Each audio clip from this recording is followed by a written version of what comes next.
नमस्कार। एनडीटीवी के मध्य प्रदेश और छत्तीसगढ़ चैनल में आपका स्वागत है। मैं हूं मनोरंजन भारती। चुनावी चर्चा में आज हम तीन बड़ी खबरों के साथ आपके सामने हाजिर हैं। सबसे पहली खबर जो है लोकसभा से, जहां की महिला आरक्षण बिल, जिसे प्रधानमंत्री ने नारी शक्ति वंदन बिल का नाम दिया है, वो पेश किया गया। दूसरी बड़ी खबर मध्य प्रदेश से, जहां कांग्रेस की जन आक्रोश यात्रा निकल रही है। और तीसरी खबर छत्तीसगढ़ से है, जहां असम के मुख्यमंत्री हिमंता बिस्वा शर्मा ने जो है एक रैली की है। लेकिन सबसे पहले लोकसभा में महिला आरक्षण बिल की बात करेंगे। प्रधानमंत्री मोदी ने इस बिल को नारी शक्ति वंदन अधिनियम नाम दिया है। केंद्रीय कानून मंत्री अर्जुन मेघवाल ने नई संसद में लोकसभा में महिला आरक्षण बिल को पेश किया। उधर विपक्ष ने हंगामा भी किया। विपक्ष का कहना है कि बिना बिल को सर्कुलेट किए पेश कैसे किया गया, जिसमें कानून मंत्री ने कहा कि बिल वेबसाइट पर अपलोड हो चुका है। बिल को जब सदन में इंट्रोड्यूस किया जाता है तो पहले उसकी कॉपी सांसदों को देनी होती है, लेकिन ये वेबसाइट पर डाल दिया गया था, जिसे कि सर्कुलेट ही किया माना जाएगा। हमारे दो सहयोगी हमारे साथ जुड़ गए। अनुराग के पास भोपाल चलते हैं, फिर रायपुर भी चलेंगे। अनुराग, ये एक बहुत बड़ा कदम है। हालांकि जैसा कि 2027 में लागू होगा, लेकिन आपके यहाँ पे चुनाव होना है और इसका फायदा, इसका श्रेय तो बीजेपी जरूर लेना चाहेगी इस चुनाव में। बाबा देखिए, बहुत दिनों से बीजेपी दरअसल आधी आबादी को ही अपने पाले में खींचने की कोशिश में जुटी हुई है। अगर मध्य प्रदेश की बात करें तो यहाँ पर लगभग 5,52,00,000 मतदाता हैं और उसमें 48% से ज़्यादा यानी लगभग 2.5 करोड़ मतदाता ऐसी हैं जो महिलाएं हैं। अब आप देखिए कि आप योजनाओं के नाम देखिए। लाडली बहना योजना 1250 रुपये दिए जाते हैं। लाडली लक्ष्मी योजना जो बच्ची पैदा होकर के 21 साल तक की होती है तो सरकार उसके नाम पर लगभग 1.25 लाख से ज़्यादा की रकम फिक्स कर देती है और उसको अलग अलग स्टेजेस में वो पैसा मिलता रहता है। बच्चियों को क्लास में अच्छा, अगर वो पढ़ाई में अच्छा कर रही है तो ई स्कूटी योजना है। इसके अलावा और ढेर सारी योजनाएं हैं, जैसे सामूहिक कन्या विवाह निकाह योजना, जिसमें 56,000 रुपये सरकार की तरफ से दिए जाते हैं, वजीफ़ा दिया जाता है। तमाम इसी तरह की योजनाएं हैं, जिसे माना जा रहा था अब 450 रुपये में गैस सिलेंडर मिलने लगे, कि आधी आबादी को खींचने की कोशिश की जा रही है। आप बिल्कुल ठीक कह रहे हैं कि अब इसके लिए भी, क्योंकि आज से ही जो बीजेपी नेता हैं उनके बयान आने शुरू हो गए हैं और इसके पीछे ढेर सारी वजह हैं। देखिए, अभी मध्य प्रदेश की जो विधानसभा है उसमें 230 सीटें हैं। पार्टी ने, बीजेपी ने अपने स्तर पर, जो संगठन का स्तर है, यहाँ पर 33% आरक्षण लागू कर रखा है। लेकिन जब उसको टिकटों की संख्या की बात आती है तो लगभग 3 चुनावों से जो इसका विश्लेषण किया गया तो मैंने पाया कि 10% के करीब वो महिलाओं को टिकट देती है। कांग्रेस इस मामले में थोड़ी बेहतर है, वो 12% महिलाओं को टिकट दे रही है। और आज की तारीख में मध्य प्रदेश विधानसभा में जो लगभग 26 महिला विधायक हैं, और अगर इसको कानून लागू होने के परिदृश्य में देखें तो उनकी संख्या बढ़कर 76 हो जाएगी। पड़ोसी छत्तीसगढ़ में आज की तारीख में 16 महिला विधायक हैं 90 सदस्यीय विधानसभा में, वहाँ ये संख्या बढ़कर लगभग 29 पहुँच जाएगी। ऐसे ही लोकसभा में भी तादाद बढ़ेगी। तो जाहिर सी बात है, इसका श्रेय लेने की कोशिश होगी, ये बताने की कोशिश होगी आधी आबादी को कि देखिए हम आपके लिए कितना कुछ सोचते हैं, कितनी योजनाएं लाते हैं, और खास करके विधानसभा, लोकसभा में आपकी नुमाइंदगी को लेकर हम कितने गंभीर हैं। बाबा जी, अखिलेश हमारे साथ जुड़ गए संसद भवन से। अखिलेश, मैं सबसे पहले आप ही के पास आना चाह रहा था, अब आप जुड़ गए तो हमें दर्शकों को बताइए इस बिल के फाइन पॉइंट्स क्या हैं जो बाकी लोग नहीं जानते हैं। आपने बिल की कॉपी देखी है तो उसके बारे में जानकारी दीजिए। देखिए मनोरंजन, ये मांग जो है लंबे समय से होती आई थी कि महिलाओं का सशक्तिकरण अगर आपको करना है तो उन्हें विधायिका में भी आरक्षण दिया जाना चाहिए। हम जानते हैं कि राजीव गांधी जब प्रधानमंत्री थे तब पंचायती राज में आरक्षण दिया गया था, और उसके बाद ये मांग लगातार होती रही थी कि लोकसभा में, विधानसभा में भी आरक्षण दिया जाना चाहिए। कई बार इसका प्रयास भी किया जाना था। जब एच डी देवेगौड़ा प्रधानमंत्री थे तब 1996 में इस तरह का एक बिल भी लाया गया था, लेकिन वो पारित नहीं हो सका। उसके बाद जब अटल जी पीएम बने थे तब भी प्रयास किया गया, और जब डॉक्टर मनमोहन सिंह पीएम थे, जब तक लालू प्रसाद यादव उनके सहयोगी थे तब तक तो वो नहीं ला पाए। लेकिन जब लालू यादव की पार्टी अलग हुई तो उसके बाद ये प्रयास किया गया था। 2008 में एक बार प्रयास हुआ था, तब विरोध भी हुआ था। उसके बाद 2010 में यह प्रयास किया गया था, और तब मार्च 2010 में इसको राज्यसभा से पारित भी करवा लिया गया था। तब 186 वोट जो हैं वो इस बिल के समर्थन में पड़े थे, और एक ही वोट जो है वो खिलाफ पड़ा था शरद जोशी का। तो इस तरह से ये बिल तब पारित राज्यसभा में हो गया था। लेकिन तब सपा आरजेडी ने जबरदस्त इसका तीखा विरोध किया था और यहाँ तक कि उनके सांसदों को जबरदस्ती मार्शलों के जरिए बाहर फिकवाना पड़ा था। लेकिन बाद में हुआ ये कि जब विरोध तीखा, अपने कदम पीछे खींच लिए और लोकसभा में इस बिल को नहीं ला सके। हालांकि बीजेपी कांग्रेस दोनों का सपोर्ट था, लेकिन विरोध इतना तीखा था और विरोध इस बात पर नहीं था कि महिलाओं को आरक्षण दिया जाए, बल्कि इस बात पर था कि अगर आप आरक्षण दे रहे हैं तो इसमें आप कैटेगरी डिसाइड क्यों नहीं कर रहे हैं।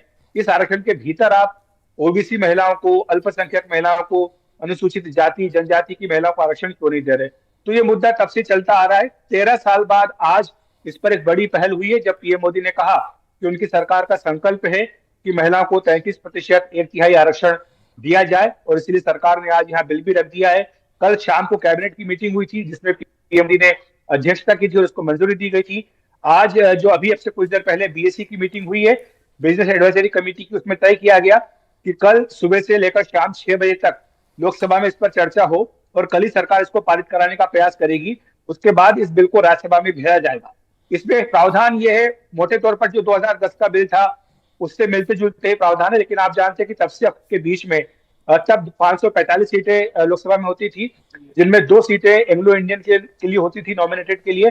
अब वो 2 सीटों का प्रावधान खत्म कर दिया गया है, लिहाजा 543 सीटें हैं। तो मोटे तौर पर प्रावधान यही है कि 1/3 सीटें जो होंगी, यानी 181 सीटें वो महिलाओं के लिए आरक्षित होंगी, और जो अनुसूचित जाति जनजाति की सीटें हैं, जिसमें कि एससी के लिए अभी 84 सीटें आरक्षित हैं और अनुसूचित जनजाति के लिए 47 सीटें आरक्षित है, इन्हीं सीटों में से 1/3 सीटें जो है वो महिलाओं के लिए आरक्षित की जाएगी। तो ये मोटे तौर पर इसके प्रावधान है। लेकिन इसमें पेश ये है कि ये कहा गया है कि जब परिसीमन आयोग जो है अपनी रिपोर्ट पूरी कर लेगा, उसके बाद इसको लागू किया जाएगा। परिसीमन आयोग अपनी रिपोर्ट कब पूरी करेगा? जब जनगणना पूरी हो जाएगी। और आप जानते हैं कि 2021 की जो जनगणना है वो इस बार नहीं हो पाई, क्योंकि कोविड के कारण ये नहीं हुआ। अभी वित्त मंत्री ने कुछ दिनों पहले ही कहा था कि उन्हें लग नहीं रहा है कि इस साल भी जनगणना हो पाएगी, और जाहिर सी बात है कि 24 में तो हो नहीं पाएगी, क्योंकि 24 में चुनाव है। तो ये 25-26 से पहले जनगणना आपकी नहीं होगी, उसके बाद ही परिसीमन आयोग काम करना शुरू करेगा।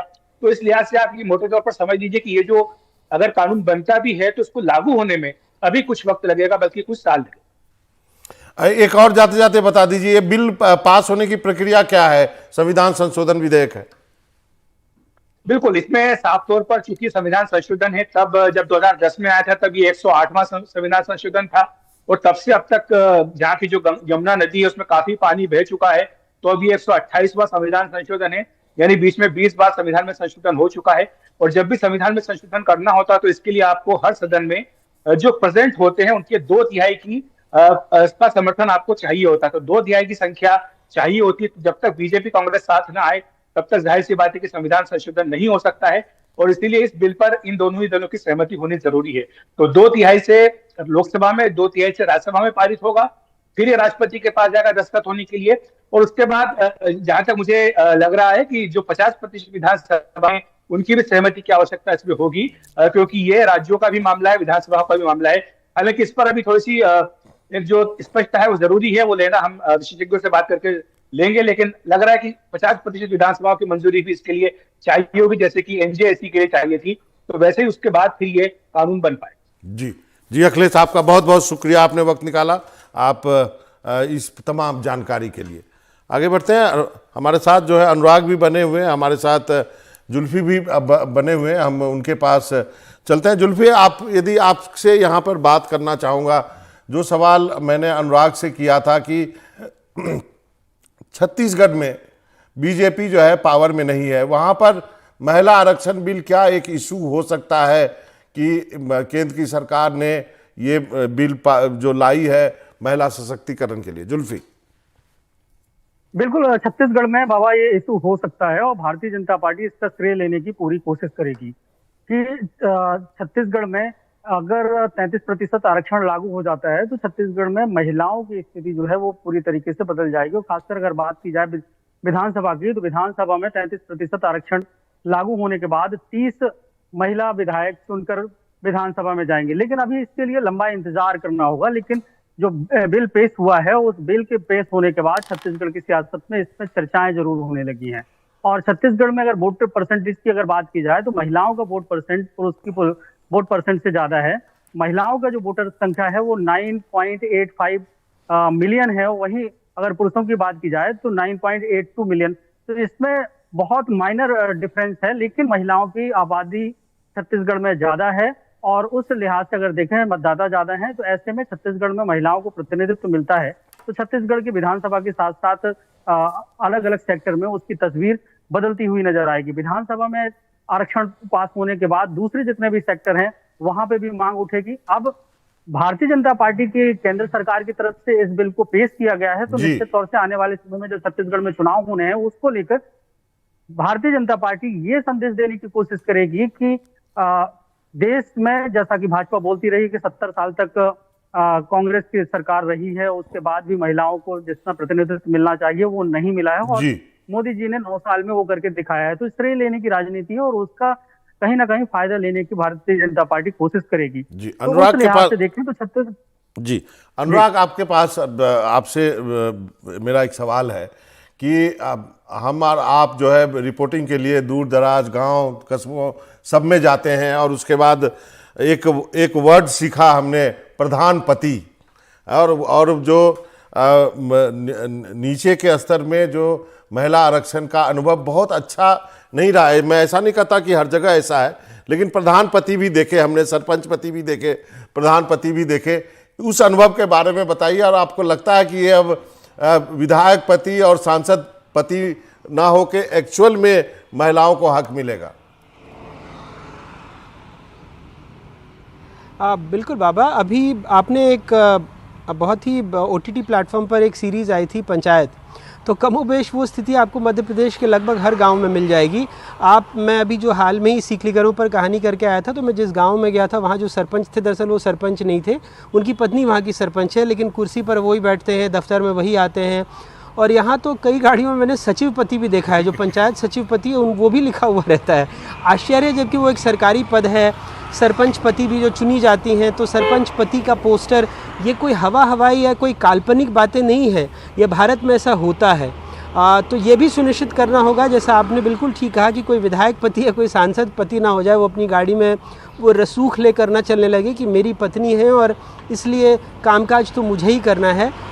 जिनको सत्ता मिले या जो सत्ता में भागीदार हों या जो चुन कर जाएं, ये सुनिश्चित करना कि काम वही कर रही हैं, ये भी बहुत अहम होगा। ज़रूर।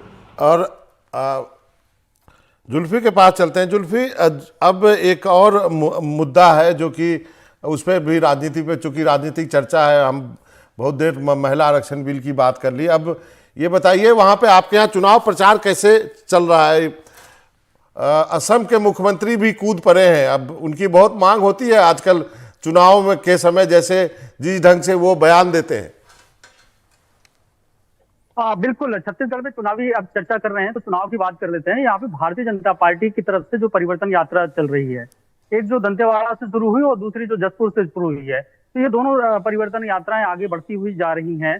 और असम के मुख्यमंत्री हेमंत बिस्व शर्मा इसमें शामिल हुए हैं। जैसा कि वो अपने बयानों के लिए जाते हैं और कांग्रेस हो या राहुल गांधी हो, उनको सीधे तौर से आड़े हाथों लेते रहते हैं। और जो हिंदुत्व की बात करते हैं, तो यहाँ पे भी वो कोशिश उनकी पूरी है कि हिंदुत्व का तड़का जो है वो यहाँ पर लगाया जाए। और जो भैया थान में उनकी जो सभा थी, उस दौरान उन्होंने सीधे तौर से कांग्रेस पर ही प्रहार किया है कि सनातन धर्म को खत्म करने की कोशिश कांग्रेस पार्टी और कांग्रेस पार्टी का गठबंधन कर रहा है। क्योंकि जब से इंडिया गठबंधन बना है, उसके बाद से पूरे देश भर में भारतीय जनता पार्टी और भारतीय जनता पार्टी से जुड़े लोग जो है वो इंडिया गठबंधन के जितने भी घटक हैं उन्हें सनातन धर्म विरोधी बता रहे हैं। तो छत्तीसगढ़ में भी अब जितने भी भारतीय जनता पार्टी के नेता आ रहे हैं, चाहे हेमंत बिस्व शर्मा हो, ये तमाम ये लोग हिंदुत्व को और सनातन विरोधी कांग्रेस पार्टी को करार दे रहे हैं। और यहाँ तक उन्होंने कह दिया कि अगर छत्तीसगढ़ में कांग्रेस की सरकार दोबारा आती है तो यहाँ सनातन धर्म खतरे में हो जाएगा, हिंदू धर्म खतरे में हो जाएगा। इसके लिए भारतीय जनता पार्टी को जिताना होगा। हालांकि हेमंत बिस्व शर्मा पहले कांग्रेस में रहे हैं, लेकिन जब से भाजपा में आए हैं उसके बाद से उनकी हिंदुत्व की राजनीति और जो बयान है वो राष्ट्रीय सुर्खियां बटोरते हैं। वो सीधे तौर से वो कांग्रेस पार्टी को घेरते हुए नजर आते हैं। तो अभी की स्थिति में भारतीय जनता पार्टी की जो अभियान चल रहा है, परिवर्तन यात्रा चल रही है, वो पूरी अपनी गति से चल रही है।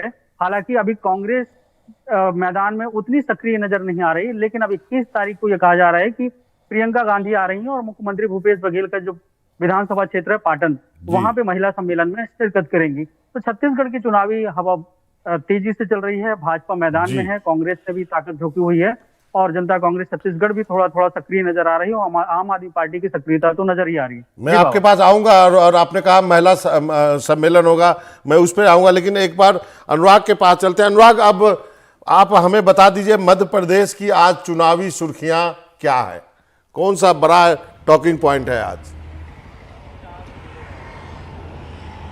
देखिए, आज तो सबसे बड़ी बात महिला आरक्षण को लेकर की हो रही है, चाहे कांग्रेस हो चाहे बीजेपी हो बाबा, दोनों इसी पसोपेश में हैं कि क्या इसका श्रेय किसको लिया जाएगा। कांग्रेस बार बार कह रही है राजीव गांधी जी का नाम ले रही है और बीजेपी कह रही है कि अटल जी के ज़माने से ये चला आ रहा है। तो दोनों दलों के बीच में ज़्यादातर बातें यही हो रही हैं और इस बीच जो कार्यकर्ता समागम होना है 25 तारीख को भोपाल में, उसकी भी तैयारी बीजेपी कर रही है, क्योंकि यहाँ पर प्रधानमंत्री आएंगे और आज से जन आक्रोश जो कांग्रेस की जो यात्रा है लगभग 11,500 किलोमीटर चलेगी, सारी विधानसभाओं को 230 विधानसभाओं को कवर करेगी और उनका कहना है कि कथित तौर पर जो सरकारी भ्रष्टाचार है, जो 20 सालों का कुशासन है, ये नाम दे रही है कांग्रेस, उसके खिलाफ वो जन जन तक अपनी बात पहुंचाएगी। तो एक तरफ बीजेपी की जन आशीर्वाद यात्रा चल रही है, दूसरी तरफ कांग्रेस की जन आक्रोश यात्रा जो शुरू हो रही है और इन सब के बीच जो महिला आरक्षण का मुद्दा है, विधानसभा और लोकसभा में उनको नुमाइंदगी देने की बात है, वो ज़रूर दोनों दलों के आप दफ्तरों में चले जाइए तो वहाँ पर इसकी चर्चा ज़ोरों पर है। लेकिन 76 विधायक चुन के आएंगी, ये एक बहुत बड़ी बात है। अभी तक तो पार्टियां जो है वो खाना पूर्ति के लिए महिलाओं को टिकट देती थी, दबाव पड़ता था तो हारने वाली सीट पे टिकट पकड़ा दिया, लेकिन अब वैसा करने से काम नहीं चलेगा, अब आपको ढूंढ के निकालना पड़ेगा। बिल्कुल, और इसी बात से अगर आप ऑफ द रिकॉर्ड कुछ महिला नेताओं से बात करें तो वो खासी खुश भी हैं, क्योंकि उनको भी लगता है कि एक लंबा संघर्ष उनका रहता है और उनके लिए संघर्ष काफ़ी मुश्किल होता है, घर भी देखना है और चूँकि राजनीतिक जो दल के कार्यकर्ता हैं उनका एक फुल टाइम काम है और बहुत मेहनत करती हैं, लेकिन कई बार उनको टिकट इस आधार पे नहीं दिया जाता जो अक्सर राजनीतिक दल ऑफ द रिकॉर्ड हम लोगों से बात में कहते हैं कि विनेबिलिटी नहीं है या उस तरह की मेहनत नहीं कर पाएंगे, ऐसे एक पासिंग रिमार्क्स देते हैं। लेकिन अब अगर ये कानून आ जाता है तो फिर ज़रूरी हो जाएगा कि हर जो है 33% उनकी नुमाइंदगी होगी और ऐसे में महिलाओं को टिकट देना और ये सोचना, ये जो बार बार लोगों की सोच में एक बात आ गई है कि वो बेहतर तरीके से राजनीति नहीं कर पाती हैं या उतनी जुझारू तरीके से नहीं लड़ पाती हैं, तो अब उनकी मजबूरी होगी ये देखना समझना, टिकट देना उनको। जी जरूर। जुल्फी, आपके पास 30 महिला विधायक आएंगी यदि ये कानून बन गया, लागू हो गया तो, और आपके यहाँ तो इसमें SC ST को भी आरक्षण दिया गया, तो वो महिलाएं भी ऊपर आएंगी जो कि उस समाज के लिए, उस वर्ग के लिए बहुत बड़ी बात होगी। बिल्कुल, निश्चित तौर से अब जब 30 विधायक चुन के आएंगे और SC ST, छत्तीसगढ़ में इसकी बहुलता ज्यादा है, ST के अगर देखें तो 32% आबादी है, वहीं 14% के करीब ST की आबादी है। ऐसे में जो दबे कुचले जिस समाज को कहा जाता था उसको भी प्रतिनिधित्व मिलेगा तो समाज की तस्वीर निश्चित तौर से बदलेगी। और प्रजातंत्र में जैसा कि है कि सभी वर्गों को प्रतिनिधित्व मिलना है और ये एक लंबा वक्त गुजर गया कि देश की आजादी होने के बाद, संवैधानिक व्यवस्था लागू होने के बाद भी महिलाओं को जितना प्रतिनिधित्व मिलना चाहिए एक आधी आबादी को, उतना नहीं मिला। लेकिन अब जब ये बिल पेश हो गया है और जब ये पूरी तरीके से इम्प्लीमेंट हो जाएगा तो समाज के जो सभी वर्ग हैं उन वर्गों की महिलाओं को भी प्रतिनिधित्व मिलेगा। लेकिन आने वाले समय में ये जरूर मांग उठ सकती है कि सभी वर्ग जितने भी SC ST OBC हैं उनका भी महिलाओं का जो प्रतिनिधित्व है उस रेशियो में, उस रिजर्वेशन के अंदर भी रिजर्वेशन रखा जाए। तो अब ये बड़ी पेचीदगी होगी आने वाले वक्त में कि किस तरीके से इसका इम्प्लीमेंटेशन होता है। लेकिन फिलहाल जिस तरीके की चर्चाएं छत्तीसगढ़ में हो रही है, महिलाएं खुश हैं कि उन्हें लग रहा है, और खासकर राजनीति से जुड़ी हुई महिलाएं हैं जो जिन्हें मौका नहीं मिल पाता था, अब उन्हें ये उम्मीद है कि उनकी सक्रियता रहेगी तो आने वाले वक्त में आरक्षण लागू होने के बाद उन्हें टिकट भी मिल सकती है और वो विधायक बनकर या सांसद बनकर समाज की सेवा कर सकती है। जरूर, आप दोनों का बहुत बहुत शुक्रिया। आप सोचिए कि मध्य प्रदेश में 76 महिला विधायक हो जाएंगी, अभी केवल 21 हैं, आपके यहाँ छत्तीसगढ़ में 15 हैं, अभी वो 30 हो जाएंगी। तो मतलब एक ये जो यदि बिल यदि लागू तो होगा ही, जब भी लागू होगा तो ये भारतीय राजनीति और हमारे राज्यों के राजनीति का चेहरा बदल देगा। आप दोनों का बहुत बहुत शुक्रिया, आप दोनों ने वक्त निकाला, जुड़े हमारे साथ, अनुराग आपका और जुल्फी आपका। तो ये थी चुनावी चर्चा। आज हमने महिला आरक्षण बिल जो कि लोकसभा में पेश किया गया है उस पर चर्चा की और उसका क्या असर होगा महिला वोटरों पर और मध्य प्रदेश और छत्तीसगढ़ के चुनाव पर। चुनावी चर्चा में आज इतना ही, लेकिन कहीं जाइएगा नहीं। एनडीटीवी के मध्य प्रदेश और छत्तीसगढ़ चैनल पर खबरों का सिलसिला लगातार जारी है। नमस्कार।